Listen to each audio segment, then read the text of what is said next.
head south to Buffalo Wild Wings Lakeville this Friday. Join PA in charge as they get you all set for this Sunday's divisional game against the Chicago Bears. Enjoy great wings and your chance to win prizes all morning. Doors open at 8 a.m. Get the full details now at KFAN.com. Keyword calendar.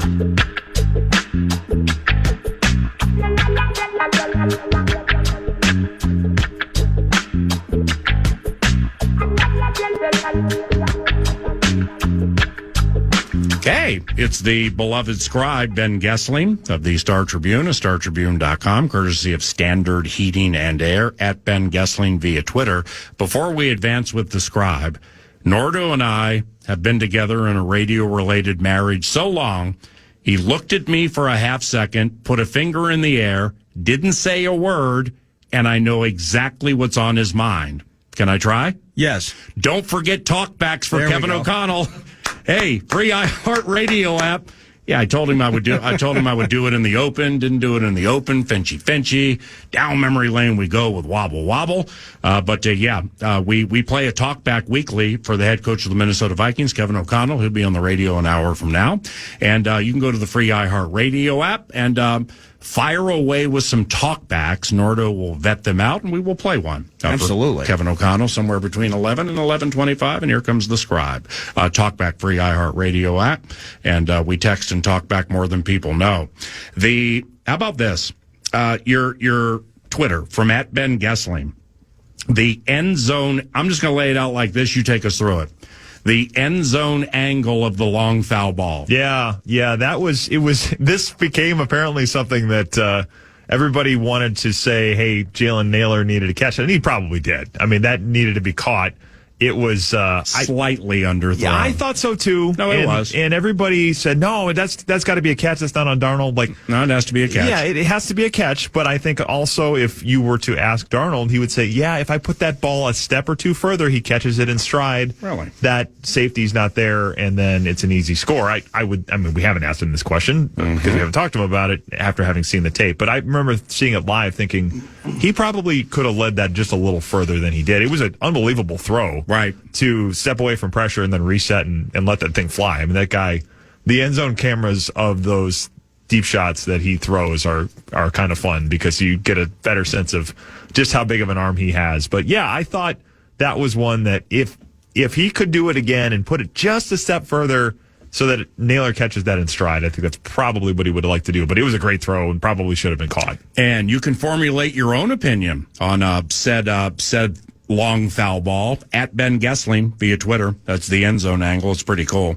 The penultimate question for the head coach today, if we can get it in, is 32 plays and some big looks for Jalen Nailor at Tennessee. Despite some drops, your belief in him remains deep, doesn't it? What do you think he's going to say?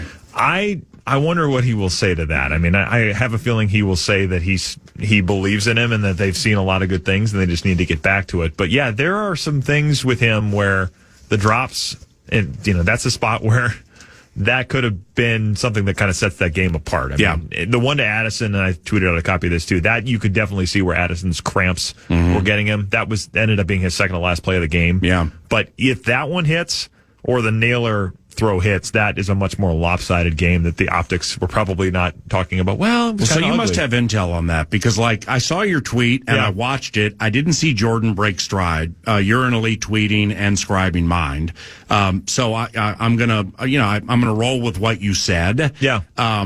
So you think the cramps maybe slowed him a little bit on that? Because what bugged me about that play, Jefferson was wide open middle of the field. Yep, kind of that's the hit. Crosser. Instead of Addison and double. Now, it might have been a touchdown. Yeah. Okay, so we've seen Kevin O'Connell. The Vikings are second in the NFL with 39 completions of 20 yards or more. Yeah. I think behind only the Lions. So, hey, the fan has learned Kevin O'Connell likes to get down the field and happens to be quite good at it. That one, I just wish Jefferson had been the hit middle of the field because that might have gone for 20 in its own. Well, I wonder, because that one, I'm trying to remember if that was a dagger concept, if Addison was supposed to be the clear out route and Jefferson's behind it. I can't remember the alignment of it, if it was exactly that, but we see Darnold hit that throw on the crosser. Yep. In fact, that one for the touchdown to Addison, that was that kind of a throw where Brandon Powell clears the safety deep, and then Addison comes across the middle. I mean, no, you're right. It was the same play flipped. Yeah. You're right, because Jefferson was left where Addison was right on the 47. Yeah, Wow. So I think, they like that play a lot. I mean, O'Connell has talked about, because Darnold has thrown interceptions to Jefferson on that play. He talks about how much Sam likes those backside cuts, the dig route on the dagger concept, if we want to get really wonky about it. Yeah. The downfield throw clears out the safety, and then you have the in-breaking route, the dig behind it. Darnold throws that dig route a lot on that, and instead he goes over the top to Addison on that one. I thought live, it looked like he got a little bit of a hitch in his stride, and it made me wonder. And then looking back at it, he finished that next play, which I think was a sack fumble that got offset by a penalty, and then he didn't play after that. So I think the issues that they were having with the cramps were enough at that point. They said, let's just shut it down. As I was paging through your tweets, I don't know if you retweeted this or I went back to the main section and I saw it, but just tell me what you guys would think about this if you lived in this place. Here was a tweet from yesterday, non-football. The sun set yesterday in Barrow, Alaska, and won't rise again until January 22nd. 64 days without sun. Oh, my gosh. I wonder what that's like. Well, we probably get closer to that than we'd like. We probably should ask Jags fans. Yeah, metaphorically speaking, right. Yes. 64. I suppose the flip side of that is the summertime, where it never goes down. There's a great, I think it's an old Christopher Nolan movie called Insomnia. Yeah. About that, where it's like Al Pacino, and I think Robin Williams is kind of this like crazy. I think he ends up being a Isn't killer Pacino a cop trying to track him down? And then he's dealing with insomnia. And Robin is Mork looking for Mindy. He something like that. But yes, Pacino can't sleep, so the fact that he's in Alaska in the middle of the summertime is like this psychological component to it. But that would freak on me one out. side of that or the other. That would be a lot to deal with. See, I would love the weather, the sunshine darkness aspect of it. That'd be a tough 2 months. I actually love cold weather. Yeah, well, so not 30 below, but the lack of any form of sunshine. That would get to me. That would get to me. Yeah, that would be hard to. We talk about it here, and we still get 8 hours of sunlight. That's another level entirely. All right, 3-2. Speaking of Twitter, I'm all over the X machine today. As I was paging through at Ben Goessling last night, I happened to come across at Vikes fans. It's at Vikes fans. All right, the person wrote, the Vikings used Danielle Hunter's money and signed Jonathan Grenard, Blake Cashman, and Andrew Van Ginkel. That's executive of the year type stuff there. So I didn't look it up, like Spot Rack or whatever. So basically, give or take a few dollars here. Yeah. All of what Danielle would have commanded went to Grenard, Cashman, and Van Ginkel. Yeah, pretty much. I'll say it again. That is executive of the year type stuff. Well, and it's those three, and then you get a quarterback for $10 million. And Aaron Jones ended up being a bargain. Aaron Jones has been banged up here, but the number of moves they made, and I wrote about this a little bit earlier in the year, just the even guys on 1-year deals, the number of hits they've had on those types of players. The Grenard, Van Ginkel, Cashman types are higher dollar figures, but Darnold's 1 year, Jones is 1 year, obviously, Stephon Gilmore. Jihad Ward has been a contributor. Run defense, number one in the NFL. Yep. Tillery, Doc. Yep, Tillery. Bringing back Jonathan Bullard. That's a guy that's been here, so it's a little bit different. But Grugier Hill has had moments where he's had to play. Right. So they have had a lot Reisner, of hits. Who now starts. Yep. Yeah, they've had a lot of hits in the kind of the Filene's basement rack of Sherfield Senior too. Yeah, he's been good. Free agency. So it's been an impressive run in free agency. They need to hit on the draft stuff, but the moves they've made to get themselves where nobody thought they were going to be. They over under was 6.5 wins for the season. Yeah, it went up to 7.5-ish. Oh, but still, they've hit the over for the year now officially. Right. All right, now Ben Goessling, Star Tribune, StarTribune.com. The Minnesota Vikings rush defense has ascended to number one in the NFL, 74.4 yards allowed per game. They've given up just 4 rushing touchdowns, second in the NFL behind the LA Chargers at 3. They're number 4 with 35 sacks. All right, so here's the question.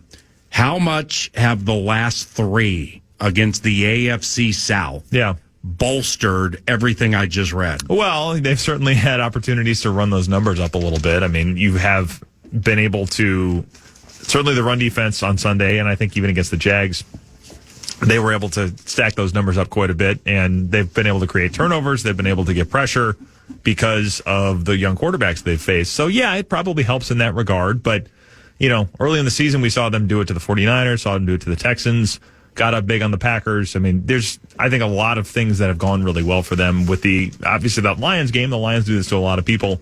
The Lions have cracked the code a little bit, and the Rams did some similar things. But, yeah, overall, they've done what they should to these types of teams, and I would not be terribly surprised if they do it to Caleb Williams again on Sunday. Has anything changed in terms of your perception? You mentioned the Niners, you mentioned the Texans. Now the Texans, I mean, they handled business in a big way last night against the Cowboys, but you look at the Niners, who just lost a gritty one at home to the Seahawks. That's weird. It's in division. Seattle's done this before in the Bay. I get that. But with the way, and now they've kind of limped their way to 5-5. Has your perception of that so-called gauntlet to start the season, has that changed at all? Well, a little. I mean, their strength of victory certainly is not as impressive as it was when you looked at that number early in the year. But I still think with the 49ers, I mean, that's a team with a lot of pedigree. That's a team with a lot of people that have succeeded. They've played in Super Bowls, played in conference championship games, whether it's Kittle, even Brock Purdy to this point. I mean, yes, they were missing McCaffrey. Trent Williams was affected by the lack of air conditioning that I think Kevin O'Connell kind of gives the denial to. But they had... Oh, you looked into that? Well, I think I think you guys talked about it a couple weeks ago. Yeah, I was being sarcastic and joking, and then I'm like, damn, wait a second, that actually makes sense. Yeah, I mean, I think... we even saw fans on social media complaining about how blisteringly hot it was in there that day. Our guys pushed the envelope, though. Yeah, it was... the only game I have not been in that building for was last New Year's Eve, when I had COVID during the Packer game. So I've been in there for every other game. No, I did not. But I've been in that building for every other game in that stadium, and it's never been that hot. Best ever. I remember walked in there that day thinking, what in the heck happened to this place? So that didn't feel like an accident to me. But at any rate, I think the fact that team is still made up of the players that it is, you know, Fred Warner's still there. I think there's a lot to be gained from that, even if their record is not as impressive right now. They've had a lot of injuries too, but I think... And ultimately, in the end, they're doing what they're, specifically defensively, because there's been a style points conversation, Lions dropping 50 on everybody, Vikings struggling a little bit more to get over the hump.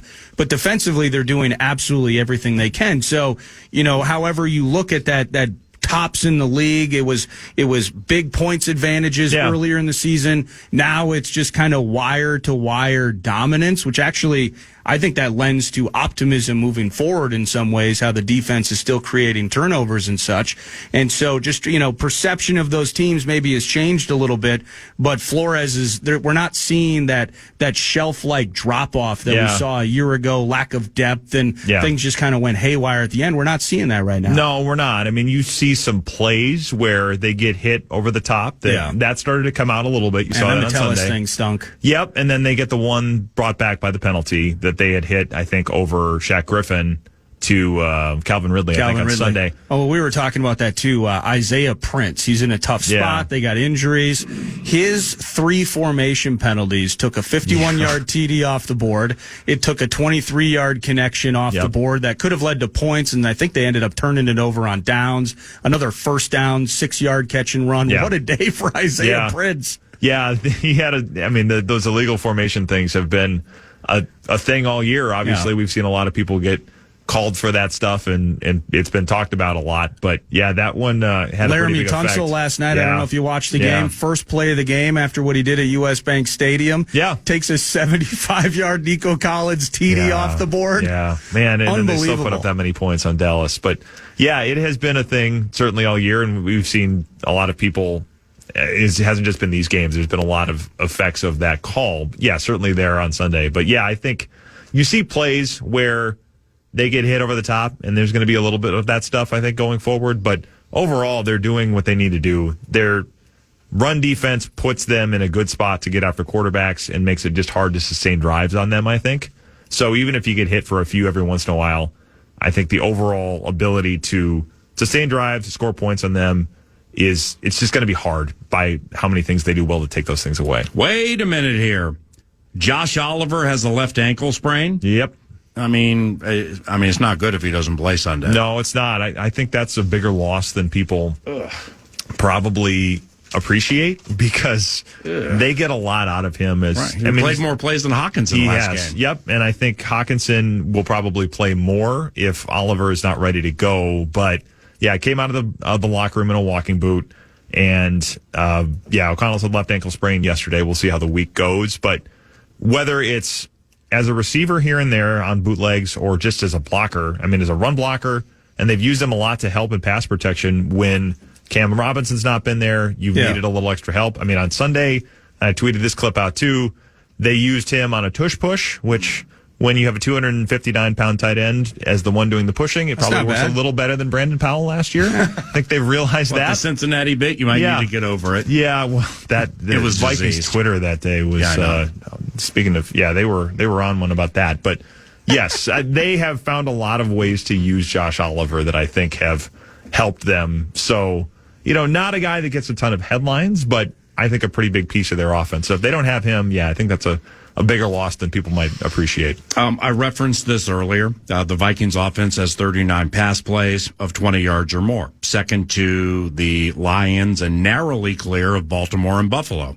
Those three we mentioned are ballyhooed. Yep. Lions, Baltimore, Buffalo. Vikings right in the mix at 8-2. So how does one unpack that, given how frequently, in the fact that we know safeties mostly play well off the line of scrimmage, yet second in the NFL at 39. Yeah, it is, given how much you see teams just sell out to stop Jefferson. And we talked about it, I think, last week with the Jaguars, where it's 93% of the time with the safeties over the top. You saw the Titans do a lot of the same stuff. It is impressive that they've been able to do that. The one to Addison was a catch and run. I don't know if that was 20 yards in the air, but he's able to make that play because of all the deep coverage that you have getting occupied by, whether it's Jefferson or Brandon Powell on that play. They find ways to get things open and give people a chance to run. It's interesting because I don't know how many of those, Jefferson's had his share, but he hasn't had a lot of 50, 60-yard hits. It's been probably, mid-20s, that kind of stuff, but they have been able to get him open on deep crossers, even if you had those safeties over the top, and then you hit Addison. They could have had a couple more on Sunday, like we talked about, Addison and Naylor. It's been impressive that they've been able to get that. Some of that is, I think Darnold throws the deep ball really well. That's something they know about him, and that's something that they want to lean into because he's really good at it. And you have guys that, if they can find a seam, he can hit them, pretty much in a bucket on a deep ball. So I think they go after that, even they know they're going to get it taken away at times. But yeah, they have receivers that can make plays on the ball and a quarterback that can push it downfield. Let's close the first segment with Ben Goessling, staying with the defensive bent. The story, you can find it at StarTribune.com. Vikings defenders showed best and worst Sunday at Tennessee. What does that mean? Well, so I think this was a Chip Scoggins column about. Think it wasn't? I think. Yeah, I'm trying to think. Maybe there was a sidebar. I think he wrote a couple slugs from that game, but might have been Kent Youngblood. Yeah, I don't think it was. It was just me and Chip there, so it's probably one of the two of us, and I didn't write it. So I think it's Chip's. But yes, there's moments of where they make big plays, and then there's moments where they are getting beat deep, and the one gets called back on Ridley. I think there were spots of really impressive stuff, and there's also spots where Will Levis, a quarterback that hasn't looked very good, did make some plays against them. So, I think, like I say, with those corners, there are those moments where you say, how is this going to hold up when somebody does have the type of offense that can push the ball on them? And the rush doesn't get there. Right. You see enough of that I think there's a little bit of just kind of worth keeping that in mind. I mean, you're not talking about a ton of spring chickens with the corners and guys that you want to get running one-on-one with receivers on a go route. So can you bring that up exactly that way with Flores today when he speaks to the media?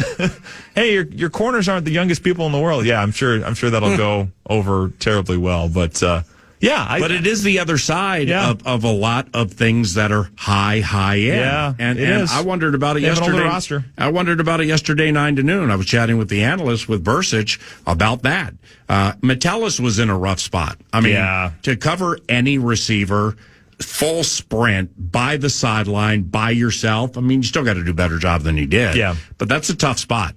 But like with Smith and Bynum, we've just seen it several times this year, and Cam generally is involved, where something happens and like guys and they're pointing at each other, and like looking at each other. So I wonder how one gets to the bottom of that beloved scribe. Yeah, I mean, there has been some of those things where you see the busts downfield, and I think they played a little more man coverage than they have most of the season. They did a little more of that on Sunday. But yes, there are those moments where it's an older roster. It's one of the older rosters in the league, and you get a lot of the things that they like about this defense out of it. You get a lot of guys that have played a lot, that communicate really well. All of the check system that they run, I think, is better because of that. Yeah. But it is difficult when you lose a quarter of a step. And that can be the difference between making a play and getting beat. And I think there are going to be teams, particularly when they see the Lions again, and probably the Packers too, because the Packers like to throw it deep, that are going to try to test that as much as they can. Ben Goessling covers the Minnesota Vikings for the Star Tribune and StarTribune.com, courtesy of Standard Heating and Air. When we return, we will pose this question to the scribe. Are the Bears going to be arrogant enough to actually let Jalen Johnson stay singled on Justin Jefferson a majority of the game? That next, it's 9 to noon.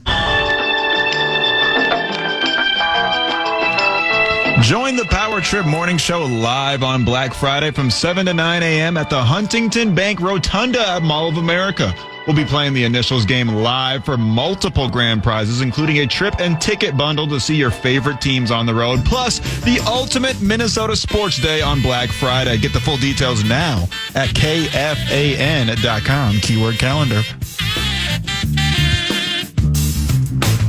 Jalen Johnson v. Justin Jefferson. Johnson, quite ballyhooed, according to those who follow the metrics. Do you think they're going to say, hey, see that 18 over there? He's yours. You're not going to get much help, and that's going to be the case the entire game. And good morning. Good morning. Yeah, they could try that. It's certainly a thing that they could try to do. I think I was actually just talking with Dan Wiederer, former Vikings beat writer for the Star Tribune, who now covers the Bears for the Chicago Tribune this morning, and he was saying Johnson is quite excited to get a chance to face Jefferson because they've kind of been two ships passing in the night the last couple of years. Jefferson, I think, first game out was the Bears game at Soldier Field. Last game out was the Bears game at U.S. Bank Stadium last year. And then Johnson maybe was hurt once the last, back in 2022, so they didn't see each other then. But they have missed each other for one reason or another.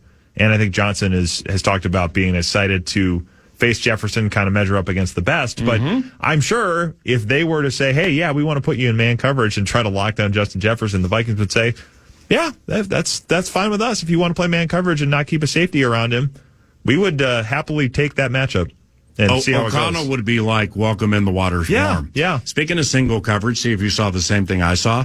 For the Titans, 39, Jarvis Brownlee Jr. Yeah. Singled up against Jefferson more than a handful of times, did an awesome job. Yeah, he had a couple penalties, but overall, I mean, some of that is you're trying to just keep yourself in phase, I think, and he's taking that as the cost of doing business. But yes, overall, if you're going to play that much man coverage against Jefferson, you're taking your chances, and I think they'd probably say, a 16-yard pass interference penalty here, as opposed to what could happen. Right. Well, that's probably a decent trade-off. Good point. Well, it's interesting. Post the 3 picks against the Jaguars, we saw a Sam Darnold that kind of pivoted and was more open to other options. And 10 total guys were targeted in the game. And maybe that's just a simple adjustment, though. You want to single JJ with Jalen Johnson, best of luck, and we're going to try and dagger it. But if we pivot away from that, I think Sam's ability to adjust taking care of the ball, of course, is part of this. Yeah. But the ability to just, as we've talked about, him forcing it in there to number 18 on occasion, he's going to have those options in front of him, and I think he's done a good job, at least what we saw against the Titans, in terms of pivoting if need be and finding Jefferson when the hit's right. Yeah, I thought he had one of his better games of the year on Sunday. I really think, the pitch on the first series, that can't happen, and O'Connell, I think, yesterday called it catastrophic, but well, did you hear how almost contentious it got? And I was actually going to ask you if that was you discussing it with him. Yeah, it was me. Okay, because he was KO was super professional and nice about it, but you could tell that it kind of felt like he was stabbing a knife into his own side and turning it. How mad he is about the turnovers on the pitch, both with Ty and London, and then the one with Aaron. How pissed off the head coach is about the turnovers like this. Well, the funny thing is, so they run the pitch, and then the next play, the first play of the next series, they go right back to a pitch.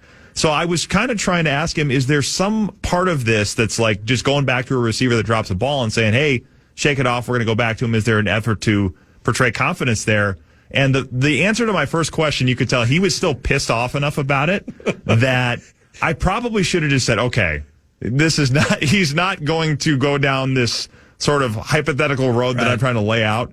Wasn't it like, if I have to worry about people catching pitches, that was the second one. Yes, he was basically like, I don't want to talk about this. I'm still annoyed by it. I will answer your first question on it. Wow. Your second one. Damn, I missed this. This is awesome. Ask me the question, spit it out. He gave me a look. I was trying to kind of figure out the right words. He gave me a look like, okay, are you going to finish this thought here so that I can get this over with? But this is like a Zimmer Thomason moment. Yeah, there was a little more decorum and it's about as close as we're going to get in this day and age. But yes. But you have to realize, above everybody, with all due respect, Kevin undoubtedly has FTSD, fumble traumatic stress disorder. Yeah, he was from last year. Yes. So, you went poking at the FTSD. I suppose I did. And the thing was, I remember in receiver, like the one clip that they show where he's like hopping mad is they're outside the locker room in Philly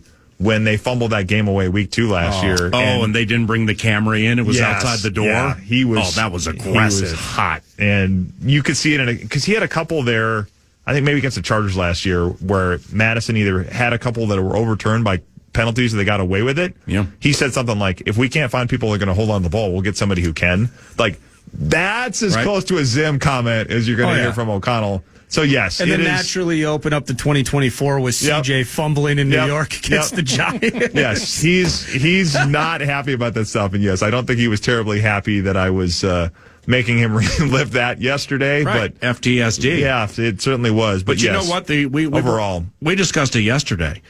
It's an antiquated rule that needs to be changed. Here's why. That Darnold gets charged with a fumble? It's ridiculous. Yeah. The Chandler in London. Yeah. And, that was 100%. They were both 100% the back. Yep. Yet, you look, says like people, the Nationals, they'll start, hey, Vikings are 8-2. Let's pay attention and write some stories. Oh, look at 8 fumbles for the quarterback. 5 fumbles lost. Come on, man. That ain't it. I think he leads the league in turnovers right now. Yes. Statistically, right? Yep. So 2 of them are his running back's fault. Yep. And that's kind of an L for Mr. Darnold. Right? Yeah, but I agree, he played one of his best games. Yeah, just he's thrown in the tally at some point. You're not looking at all of them, and you just see the stat. Yeah, and we all do it, where it's like, okay, 8, but then you go back and say, well, there's more to it on a few of these. But yes, overall, I thought to shake that off and make some of the throws that he did, the mobility that we saw, the escapability that we saw, he had a couple of spots where he ducked out of sacks and either reset himself to throw one to Jefferson, makes the throw downfield to Naylor on the long foul ball, or hit a couple of throws, had a couple of scrambles, and they also basically made him the short yardage option at one point. It was tush pushes, and the touchdown at the goal line to Akers, they roll him out and then put Akers in the flat. That's basically hey, if we don't feel like we can run it in short yardage, we're going to put it on Sam Darnold to be able to get to the edge and then hit Akers in the flat. It was a game where they had a lot of things. Because the whole setup of this has been, we can put enough things around Sam Darnold to support him and make him successful for this year. a lot of those things did not work on Sunday. There were drops. Yep. They couldn't run the ball. They had some moments where he was under pressure. And then we always talk about quarterbacking. How often can you be the guy that even when when the house is burning around you, you can go out and make enough plays to will your team to a victory? It's against a 2-win team, yes. But I thought there was a lot of that when O'Connell talked about high-level quarterbacking yesterday. I think some of that is he did a lot of those things that you want to see. Right. Off schedule? Yeah, off schedule. Nothing's helping around him. Yeah. And he's still making plays. I think that's a pretty big deal. No, his mobility was absolutely an A topic. He avoided, we keep using the comparisons to the previous quarterback. The previous quarterback is sacked 5 times on Sunday. Probably. Sam getting out and some of the moves he made athletically. But I've now heard this was after the Jags game and then a bit after the Titans game, that Kevin O'Connell was really he was really hitting hard on feet. Yes. And position. It wasn't necessarily decision making, but it was feet and eyes. Is that shading the QB from decision making instances in a 3-pick game, or is that truly at this stage of the season that if I can get him to play off of that level platform and that it's back to the basics of doing what I have laid out for you, then everything's going to go well? I think a lot of it would tie those two things together. I think when he talks about feet and eyes, it's what are you reading with your eyes? Where is your body positioned with your feet? And if you can make decisions quickly enough to say, yes, I could throw this, I'm going to put it here and put it in an accurate spot, you're not going to have the turnovers because the decision is fast enough that you're not late. I mean, turnovers seem to happen a lot when you're just a tick late. Yeah. So on time and in rhythm. Yeah. Okay. Yeah. I mean, rhythm and timing, all of that. I mean, you hear him talk about this stuff over and over and over, but I think in his mind, that's a lot of playing quarterback well is processing, getting to the throw you want to make and putting it in an accurate spot. If you can do all of that on time, the turnovers aren't going to happen as much. So he talked a lot about getting back to the things that Darnold did well. And I think they spent a lot of the week going over that. I thought the result of that was, like I said, one of his better games of the year. Well, do you think in all the Vikings road games you've seen, that Nissan Stadium purple and gold throng? It was a lot. Is that maybe the biggest that you've seen?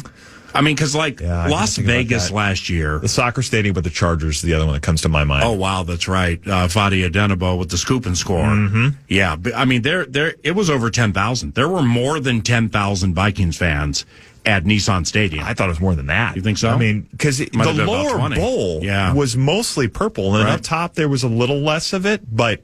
Yeah, I mean, it was, and you knew it was going to be one of those. That's one of those really in the year that I think when I booked flights, I said, okay, I got to book this quick because the fans are going to jump on this one. They haven't been there in 8 years. It's a fun town. Yep. So Alec booked late, had to walk, got there at 3 in the morning. Yeah, pretty much. I mean, it was one of those that everybody's going to jump on. It's Vegas. It's West Coast. If there's cold weather, you could get some of those. I mean, that one you could kind of circle right away and say this is going to be a popular trip. But yes, they have that. I think has gotten to be an even more noticeable thing every week we're on the road. The number of Vikings fans that are there, and they were pretty loud and made themselves heard pretty early and often on Sunday.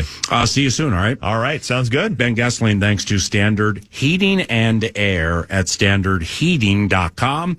When we return, News du Nord in truncated fashion, walking up to Kevin O'Connell, joining 9 to noon, about 15, 16, 17 minutes from now for his weekly stop into the Love Covenant. And we are at the Vikings Entertainment Network on FM 100.3 KFAN.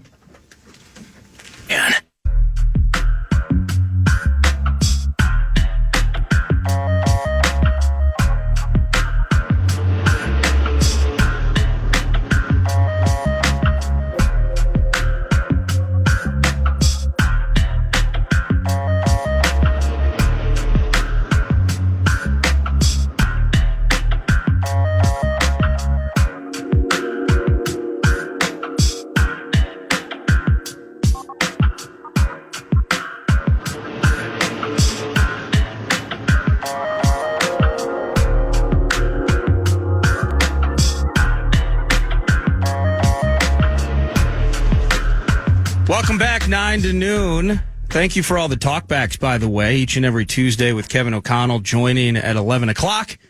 We take those talkbacks from the free iHeartRadio app. I've listened to them. I have one. It's J.J. McCarthy related, so I'm excited to hear from the head coach next segment with PA. But it is time for a truncated News du Nord. And News du Nord is always brought to you by The Casino at Canterbury Park, CanterburyPark.com for poker, blackjack, and table games all year round. On Thursday, the NFL Pick'em game, an opportunity to win hundreds of dollars just by correctly picking the weekend's NFL games, and it's free. The free MVP card as well.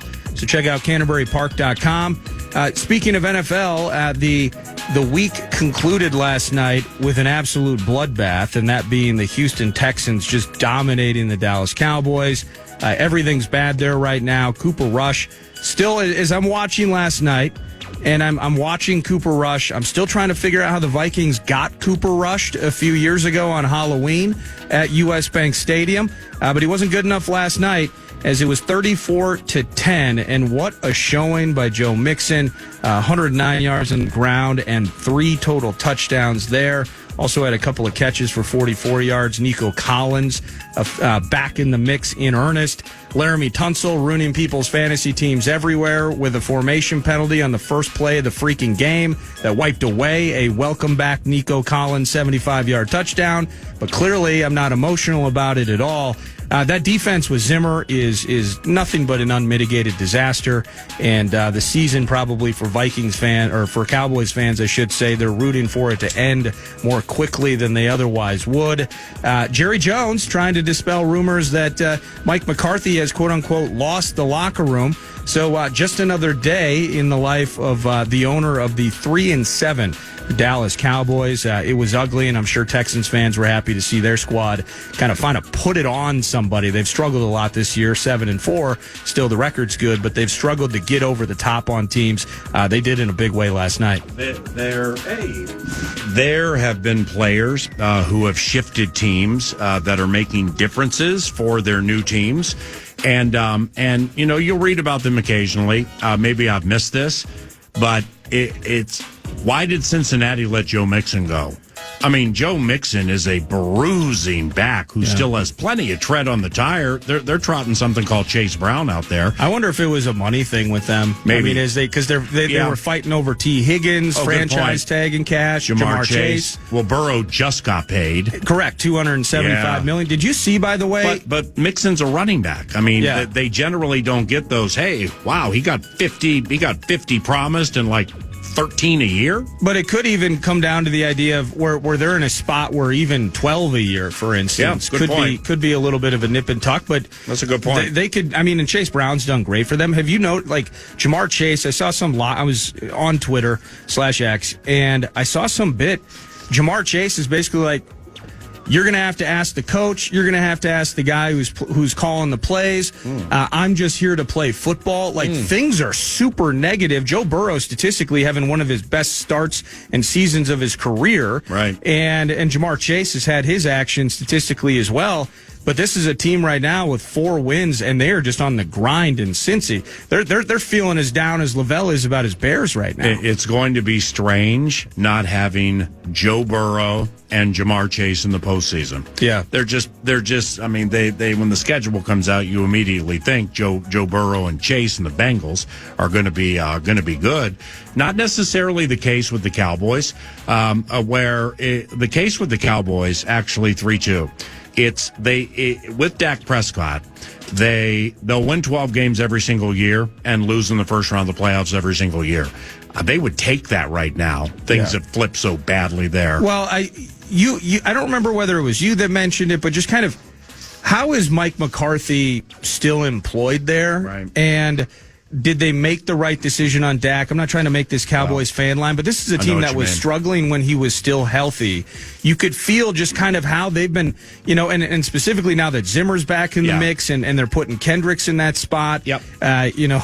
He's relying on some of his old friends, you might say. Yeah. There's just something weird and uninspiring about that entire organization under the bright lights, including the roof, which they tried to open, and some big piece of metal fell down to the field 2 hours before the game. Did you see some equipment guy or somebody just kind of standing around and near one of the field suites, and one of those hit somebody? Giant metal panels just came slamming down right next to him?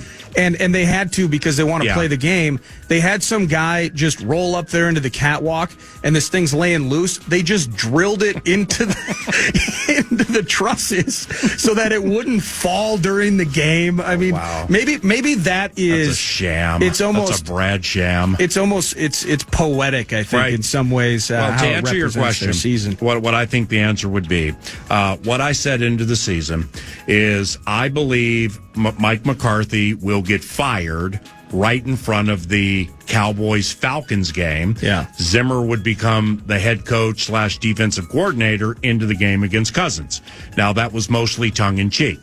But Jerry Jones, there's no point in firing Mike McCarthy now and just paying him off. Right. When Deion Sanders still has games to play for the Colorado Buffaloes. Oh, really? You think that's a possibility? Absolutely. The next coach of the Dallas Cowboys will either be Bill Belichick or Deion Sanders, and watch Jerry Jones try to maneuver some bit where he ends up with Deion and Shedeur Sanders. Now, the way his defense is playing, I don't know if the guy's a senior or not. I'd look at Shiloh Sanders and maybe bring him in and have him. Can you play linebacker? Can you play safety? Can you play this Josh Metellus hybrid Swiss Army knife bit? But I believe the next coach for the Dallas Cowboys will either be Bill Belichick or Deion Sanders. I hate to say it, but I think they need. It's not just McCarthy. I think Zimmer's got to go too. And I don't know. When you're luring Zimmer at 2 years out of coaching, Deion would keep Zimmer. He probably would. Wow. But I'm trying to figure. Phil Lodeholt would be the offensive line coach. When running, all respecting. No, I'm not kidding you. When I went to family weekend to that Colorado Cincinnati game, and I had forgotten this. Now, Pat Shurmur, former Vikings offensive coordinator, friend of mine, he runs the Buffalo's offense. So now he's going to be with the Cowboys too. So I see Peaches pretty much every time we go there. Where's Dom Capers? Well, see, Peaches might be the offensive coordinator. The Colorado offensive line coach is Phil Lodeholt. Warren Sapp does something with the defense. I don't know if he's the coordinator. He just stands there at the 50-yard line and doesn't move, and he's giant. I mean, he's just a big man. And there's one other, but is this a rock star sideline? Yeah, like you've been to a game there. They bring their footballs out in Louis Vuittons. Come on, I'm just kidding. No, but you're right. He probably would keep Shurmur, Zim. He loves Zim. Yes, and Shurmur is doing a spectacular job with that offense, specifically with Travis Hunter. All right, 3-2. So I bet you, seriously speaking, it just doesn't. Jerry knows they're not going to the playoffs. Jerry knows with Cooper Rush terrorism, they're not going to win enough to go. So let's just get through it. We'll make our move. And we'll see what Deion's up to. Maybe that's the right answer. Then we got to pause. But I'm looking. They need to bring the flash back to Dallas. 9 to noon. Get some shine around the corner. Minnesota Vikings head coach Kevin O'Connell joins us. You're listening to 9 to noon.